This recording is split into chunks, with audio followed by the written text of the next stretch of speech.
Hi எல்லோரும் எப்படி இருக்கீங்க? நானும் என் குடும்பமும் சேனலுக்கு உங்களை அன்புடன் வரவேற்கிறோம். இன்றைக்கி ஒரு குட்டி vlog தான் பார்க்க போகிறோம். எங்கள் ஏரியாவில் செம்ம மழை பெஞ்சிச்சு. நார்மலாகவே இப்போ எல்லா ஏரியாலையும் மழை பெஞ்சிட்டு தான் இருக்குது. ஒரே ஒரு விஷயம், பிள்ளைங்களை இந்த மழை கால டைமில் கவனமாக பார்த்துக்கோங்க. சளி பிடிக்க விடாமல் பார்த்துக்கோங்க. வீட்டில் பெரியவங்க வெளியில் போயிட்டு வந்தாலும் கவனமாக இருங்க. இது பார்த்திங்கன்னா அந்த மாடியிலேருந்து வர தண்ணி தான் எங்கள் வாசல் முன்னாடி எவ்வளோ தண்ணி நிற்கும். வெயில் காலத்தில் எங்கள் வாசல் க்ளீனாக இருக்கோ இல்லையோ, மழை காலத்தில் அவ்வளோ க்ளீனாக இருக்கும். ஏன்னா தண்ணி அங்கேயே நிற்கிறனால டெய்லி கூட்டி க்ளீன் பண்ணிவிடுவேன். இப்போ மழை நின்னதுக்கப்புறம் நாங்கள் எங்கே கிளம்ப போகிறோம் அப்படின்னு உங்கள்கிட்ட நான் சொல்கிறேன். இப்போ கிளம்பி வந்தாச்சு. மெயின் ரோட்லேருந்து அப்படியே பீச்சியல் ரோடு இருக்குது பார்த்தீங்களா, ஒர்க் பண்ணுற இடம், அதுக்குள்ளே தான் வந்துட்டுருக்கோம். நான் தான் டூ வீலர் ஓட்டிகிட்டு வர்றேன். இந்த ஏரியா நார்மலாக பஸ்ஸு அப்படிலாம் போகிற ஏரியா கிடையாது. பீச்சில் ஒர்க் பண்ணுறவங்க எம்ப்ளாயீஸ் மட்டும்தான் உள்ளே போவாங்க. மற்றபடி நம்ம யாராவது உள்ளே போகணும் வைக்கணும்னா டூ வீலரில் போயிட்டு வந்துக்கிடலாம். அதனால் கொஞ்சம் மெயின் ரோடாக இல்லாதனால நான் ஓட்டிகிட்டு வரேங்க மாமா அப்படின்னு சொன்னேன். நானும் பிள்ளைங்க மாமா எல்லோரும் கிளம்பியாச்சு. பைக் ஓட்டுறதெல்லாம் பெரிய விஷயமா அப்படின்ட்டு அப்படின்றதுக்காக நான் இதை நான் காமிக்கலை. ஒரு சில சகோதரிகள் நானே பைக் ஃபஸ்ட்டு ஓட்டுறப்ப கொஞ்சம் பயப்பட்டேன். அப்படி எதுவும் பயப்படாமல் உங்களுக்கு சந்தர்ப்பங்கள் கிடைக்கிறப்ப இது மாதிரி சின்ன சின்ன விஷயங்கள் நீங்கள் பழகி வச்சுக்கோங்க. ஏன் இப்படி சொல்கிறேன்னா, டக்குன்னு நம்மளுக்கு ஏதாவது ஒரு அவசரம் அப்படின்னா யாரையும் எதிர்பார்த்து நிற்கணும் அப்படின்னு இல்லை. நம்ம சட்டுன்னு எங்கேயாவது கிளம்பி போயிடலாம். இப்போ பார்த்தீங்கன்னா அக்கா ஏரியாவுக்கு வந்தாச்சு. மழை நின்னது கிளம்பணும். அப்போ தான் வெயில் வந்தது. ரொம்ப ஏரியா பார்க்குறதுக்கே அந்த மழை பெஞ்சதுக்கப்புறம் மரம் செடி கொடிலாம் பார்க்குறப்ப ரொம்ப அப்படியே பசுமையாக இருக்கும் பார்த்தீங்களா, ரொம்ப அழகாக இருந்தது. நார்மலாக நம்ம வீட்டில் கொஞ்சம் இடம் இருந்தாலும் ஏதாவது செடி கொடி மரம் ஏதாவது நீங்கள் வச்சு வளருங்க. இந்த ஏரியாவில் எல்லார் வீட்லேயுமே மரம் செடி கொடி எல்லாமே வச்சுருக்காங்க. முக்கியமாக எல்லார் வீட்லேயும் தென்னை மரம் இருக்குது பாருங்களேன், ரொம்ப சூப்பராக இருந்தது. இது நல்ல ஒரு ஆரோக்கியமான விஷயம். நம்ம வீட்டிலையே ஒரு இயற்கையான ஒரு காற்று வாங்குகிற ஒரு சூழலுக்கு நம்ம உண்டாக்கிக்கலாம். இது கோவா கொடி சொல்லுவாங்க இல்லைங்களா, அப்படியே கீழேருந்து தரையிலேருந்து பார்த்திங்கன்னா அப்படியே படர்ந்து அப்படியே இருந்தது.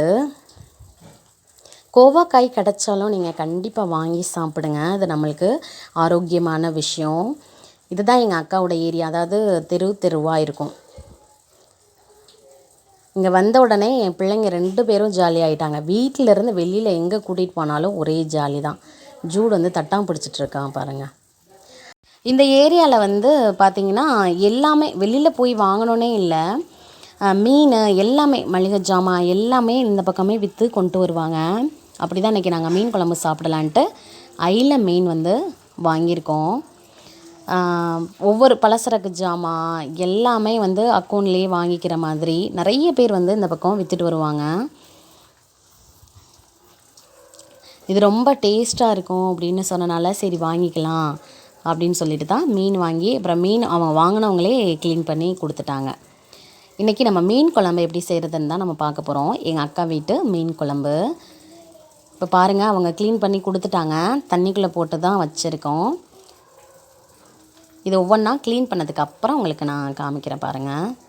சூப்பர் டேஸ்டியான ஒரு குழம்பு வச்சு நம்ம சாப்பிடலாம். ஏன்னா எவ்வளோ தான் நம்ம குழம்பு வச்சாலும் ஒரு சில குழம்பு ஒரு டேஸ்ட்டுக்கே வராது பார்த்தீங்களா, அது மாதிரி தான் மீன் குழம்பு இன்றைக்கி எந்த டேஸ்ட்டில் வைக்கலாம் அப்படின்ட்டு உங்கள் கூட நான் ஷேர் பண்ணிக்கிறேன். கண்டிப்பாக நீங்களும் ஒரு இது மாதிரி ட்ரை பண்ணி பாருங்கள் ஒரு தடவைக்கு. மீன் வாஷ் பண்ணி வச்சுக்கலாம். வாஷ் பண்ணி வச்சுட்டு இப்போ குழம்புக்கு தேவையான புளி கரைச்சி அதோட தக்காளி இது எல்லாத்தையும் அதுக்குள்ளேயே மசிச்சு விட்டு, மசாலா நீங்கள் என்ன மசாலா யூஸ் பண்ணுவீங்களோ அந்த மசாலாவும் போட்டு வச்சுக்கோங்க. மஞ்சள் தூள், இப்போ 2 பச்சை மிளகா, கொத்தமல்லி, கருவேப்பிலை, வெங்காயம், பூண்டு இதெல்லாம் சின்ன சின்னதாக கட் பண்ணி எல்லாமே ரெடி பண்ணி வச்சுட்டு இப்போ குழம்பு வைக்க ஸ்டார்ட் பண்ணிடலாம். அடுப்பில் பாத்திரம் வச்சுட்டு எண்ணெய் ஊற்றிக்கோங்க. எண்ணெய் நல்லா காஞ்ச உடனே வெந்தயம், 1 ஸ்பூன் அளவுக்கு வெந்தயம், கொஞ்சமாக கடுகு, நம்ம கட் பண்ணி வச்சுருந்தோம் இல்லைங்களா சின்ன வெங்காயம், பூண்டு, பச்சை மிளகாய், கருவேப்பிலை, கொத்தமல்லி இது எல்லாத்தையும் போட்டு தான் நல்லா வதக்க போகிறோம். வெங்காயம் வந்து நல்லா வதங்கின உடனே நம்ம வந்து புளி கரைச்சி வச்சுருந்தோம் இல்லைங்களா, புளியோட தக்காளி மசாலா போட்டு கரைச்சி வச்சுருந்தோம் இல்லைங்களா, அதை தான் நம்ம ஊற்ற போகிறோம். இப்போ நான் ஊற்றுறப்போ நான் உங்களுக்கு காமிக்கலை, ஊற்றியாச்சு. இது வந்து நல்லா கொதிக்கணும். கொதித்து நல்ல எண்ணெய் பிரிஞ்சு வரணும். அதுக்கு இடையில் மீன் வாஷ் பண்ணி வச்சுருந்ததை உங்களுக்கு நான் காமிக்கிறேன் பாருங்கள். மீன் வந்து எல்லாமே வாஷ் பண்ணி வச்சாச்சு. கொதிக்கிற டைமில் பொரிக்க வேண்டிய மீன் வந்து தனியாக எடுத்து பொரிச்சிக்கலாம். இப்போ பொரிக்கிறதுக்கு நீங்கள் மசாலா இல்லை அப்படின்னு நீங்கள் யோசிக்க வேணாம். தனி மிளகாய் தூள், கொஞ்சமாக மஞ்சள் தூள், தேவையான அளவு உப்பு போட்டு கொஞ்சம் கொஞ்சமாக தண்ணி ஊற்றி மசாலா பிசைஞ்சு வச்சுக்கலாம். ஏன்னா டக்குன்னு அப்போதைக்கு ஏதாவது மசாலா இல்லை பொரிச்சாகணும் அப்படின்னு சூழ்நிலைக்கு இப்படி பொரிச்சு பாருங்கள். ரொம்ப டேஸ்ட்டாக இருந்துச்சு. சூப்பரான மீன் மசாலா வீட்டிலையே ரெடி பண்ணி நம்மளே மீன் வறுத்துக்கலாம். இப்போ நல்லா இவ்வளோ தூரத்துக்கு பண்ணதுக்கப்புறம் வாஷ் பண்ணி வச்சுருந்த மீன் எடுத்து அப்படியே ஒவ்வொரு மீன்லையாக அப்ளை பண்ணி எடுத்துக்கலாம் மீன் பொரிக்கிறதுக்கு. இப்போ எவ்வளோ மீன் பொரிக்கணுமோ அந்த மீன் எல்லாத்துக்குமே மசாலா போட்டு ரெடி பண்ணியும் வச்சாச்சு. இப்போ குழம்பு இந்த டைமிங்கில் கொதிச்சும் முடிச்சிருச்சு. நல்லா கொதித்து லைட்டாக எண்ணெய் பிரிஞ்சு வர ஆரம்பிச்சிருச்சு. இப்போ அப்படியே ஒவ்வொரு மீனாக போட்டு எடுத்துட வேண்டியதுதான். இந்த மீன் வந்து நீங்கள் சாப்பிட்டு பழக்கலைன்னா ஒரு தடவை வாங்கி ட்ரை பண்ணி பாருங்கள். மீன் அவ்வளோ டேஸ்ட்டாக சூப்பராக இருந்துச்சு. நான்வெஜ் குழம்பு தான் டைம் அதிகமாகும் அப்படின்னு சொல்லுவாங்க. ஆனால் செய்ய வச்சு பழகிட்டோன்னா டக்குன்னு ஈஸியாக செஞ்சு முடிச்சிடலாம். இப்போ மீன் வந்து நல்லா கொதிக்க ஆரம்பிச்சிருச்சு பாருங்கள். சூப்பரான அவ்வளோதான். கொதித்து முடித்த உடனே நம்ம இறக்கிடலாம். மீனும் பொரித்து நாங்கள் சாப்பிட்டுட்டோம். இந்த மீன் குழம்பும் வறுவலும் எப்படி இருந்தது அப்படின்னு கண்டிப்பாக கமெண்ட் செக்ஷனில் சொல்லுங்கள். நீங்களும் இது மாதிரி ட்ரை பண்ணி பாருங்கள். இப்போ குழம்பும் இறக்கியாச்சு. மீன் வறுவலும் வறுத்து நாங்கள் சாப்பிட்டுட்டோம். மழை டைம் அப்படின்றனால தூதுவளை ரசம் வச்சு தான் நாங்கள் சாப்பிட்டோம். மீன் குழம்பு, மீன் வறுவல், தூதுவளை ரசம். இந்த ரசம் வந்து எப்படி செய்கிறது அப்படின்னு நான் உங்கள்கிட்ட அடுத்த வீடியோவில் ஷேர் பண்ணுறேன். சமையல் வேலை எல்லாமே முடிச்சுட்டு நாங்கள் எங்கே கிளம்பிட்டோம் அப்படின்னா சர்ச்சுக்கு தான் கிளம்பிட்டோம்.